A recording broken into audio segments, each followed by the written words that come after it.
Wow.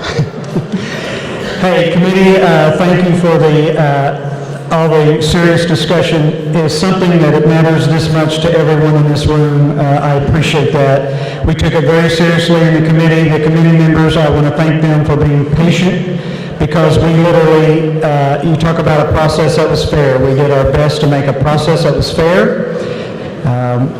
I would just ask that you support, and let's move this bill forward.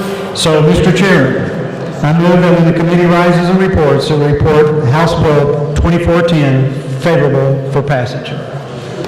You've heard the motion by Representative Campbell to move House Bill 2410 favorably. All those in favor signify by saying aye. Aye. Opposed, nay. Chairs in doubt, please, clerk, if you'll please open the roll.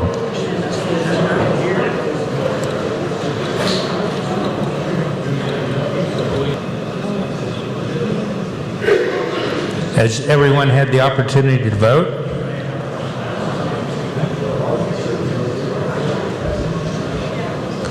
Clerk will close the roll. 81 in favor, 40 against. The bill passes.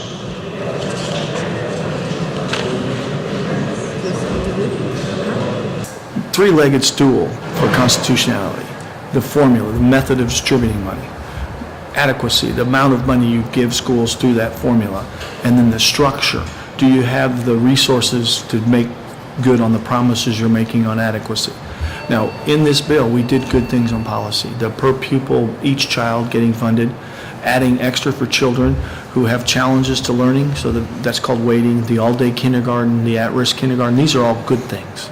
But if you don't put the money there in order to accomplish those things, that's the problem the court continues to find with the Kansas system of funding. After a tremendous amount of work that our committee did inside the last almost 4 months in committee, and they're able to take that to the floor today and have it pass at least initial stages, was a great step forward.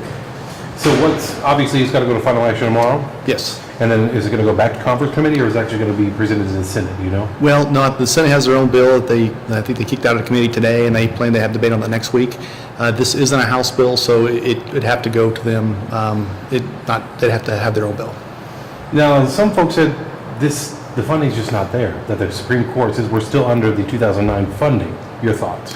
The courts were clear that this was about having a reasonably calculated formula and directing it to our most vulnerable kids and some more accountability. And this book makes major steps towards that. And the courts didn't say it was about money, so it was about accountability, and there was a lot of measures in this bill that will help our most vulnerable kids.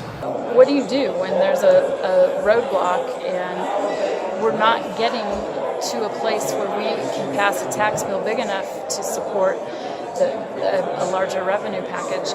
We did some quick calculations on the floor looking at some of the ideas offered for how we would do increased funding from where the bill currently is, maybe less than the amendment offered, and the full repeal wouldn't fund more money. So we are really in a bind in terms of the process and how you pass a tax plan big enough.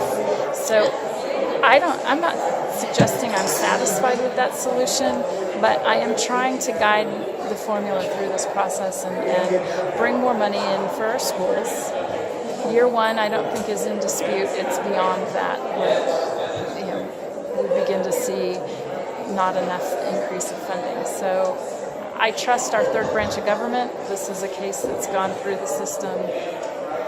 How many years? 7 years? And I don't think the state has yet won around. The burden of proof is on the state to show that what we've done is adequate.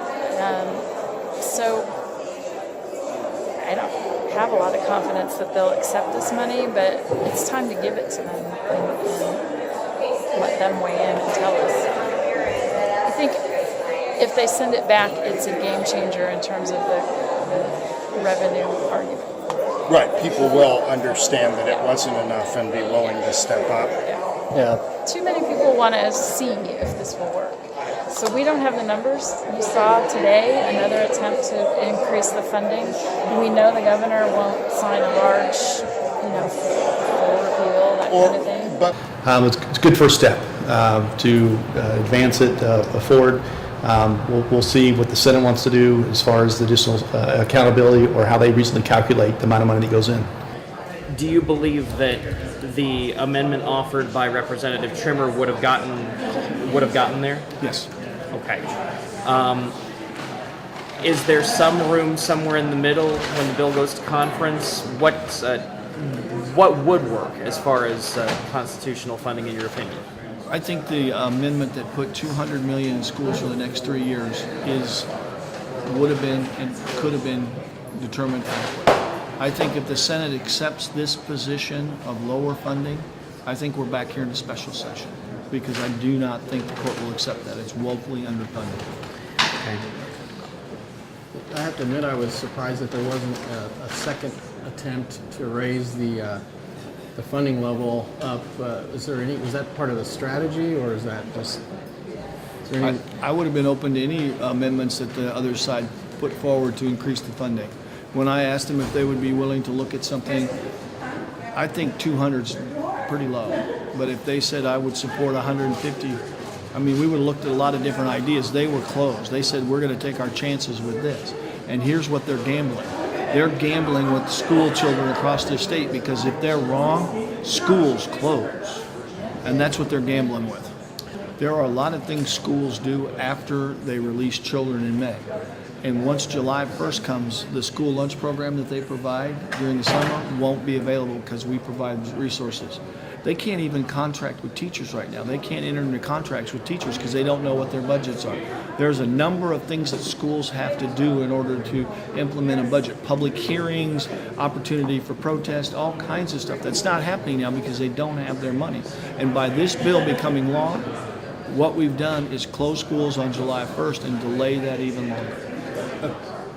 Again, the court's asked us to direct money to our at-risk children, and that's what's happened.